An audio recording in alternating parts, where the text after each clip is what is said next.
स्वागत है ब्रेक के बाद। एक खबर जो केरल से आई है, निश्चित रूप से आपको भी इसे जानकर गुस्सा आएगा। केरल में भारतीय सेना के एक जवान के साथ कथित तौर पर मारपीट और उसके पीठ पर पीएफआई लिखने का एक शर्मनाक मामला सामने आया है। दक्षिणी केरल जिले के इस घटना में 6 लोगों के खिलाफ हालांकि पुलिस ने आईपीसी की धारा 143, 147, 153, 323 और 341 के तहत एफआईआर दर्ज कर ली है। लेकिन केरल पुलिस ने कहा है कि अभी तक इस घटना के पीछे के मकसद का पता नहीं चल पाया है कि आखिर ऐसा क्यों किया गया इस जवान के साथ। दरअसल पीएफआई की आतंकी गतिविधि और देश विरोधी एजेंडा के कारण भारत सरकार ने पिछले ही साल इस पर प्रतिबंध लगा दिया था। पीएफआई प्रतिबंधित है, लेकिन पीएफआई के लोग गाहे बगाहे सामने आते रहते हैं। केरल बीजेपी नेता अनिल एंटनी ने प्रतिक्रिया देते हुए कहा कि वाम दलों की सरकार में राज्य में रेडिकलाइजेशन काफी तेजी से बढ़ा है। राज्य में वोट बैंक की सियासत ने एक तबके को गलत कामों के लिए प्रोत्साहित कर दिया है।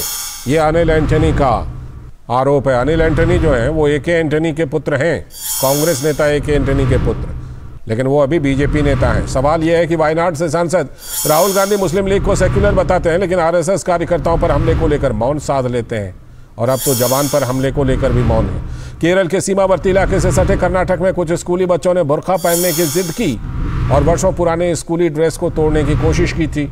आपको वो विवाद तो याद होगा ही, लेकिन कांग्रेस पार्टी धार्मिक कट्टरता पर आधारित ऐसी जिद का भी समर्थन करती हुई दिख रही है।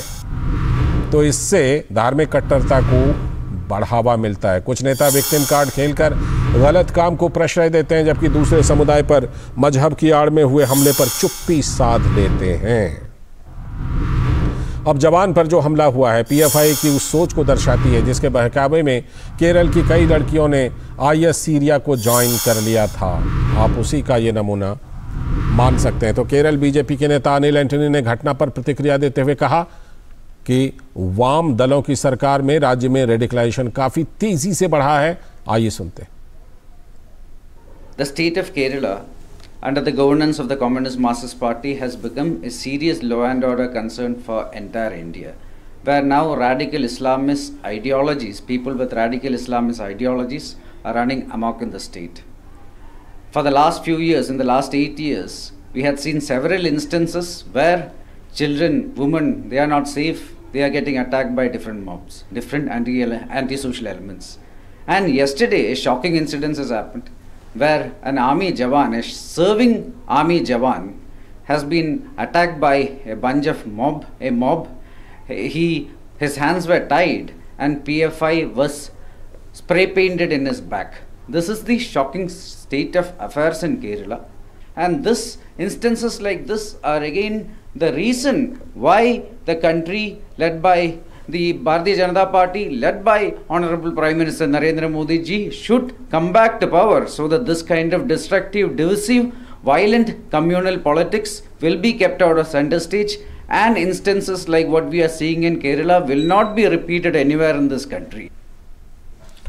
तो अनिल एंटनी का ये बयान। हमारे साथ शैलेंद्र मिश्र हमारे संवाददाता जुड़ चुके हैं इस खबर पर। शैलेंद्र, सबसे बड़ा सवाल, इस तरह की शर्मनाक घटना, कहां है वो नेता जो प्रायः झंडा उठाते हैं अभिव्यक्ति की आज़ादी के नाम पर और तमाम मानवाधिकार के नाम पर, और साथ में कहां हैं वो बुद्धिजीवी, तथाकथित बुद्धिजीवी जो मोमबत्ती लेकर निकला करते हैं? किधर हैं ये लोग इस घटना पर, शर्मनाक घटना पर? लालचंद्र, देखिए, इस तरह की घटना केरल में ही क्यों हो रही है, ये भी एक बहुत बड़ा सवाल है।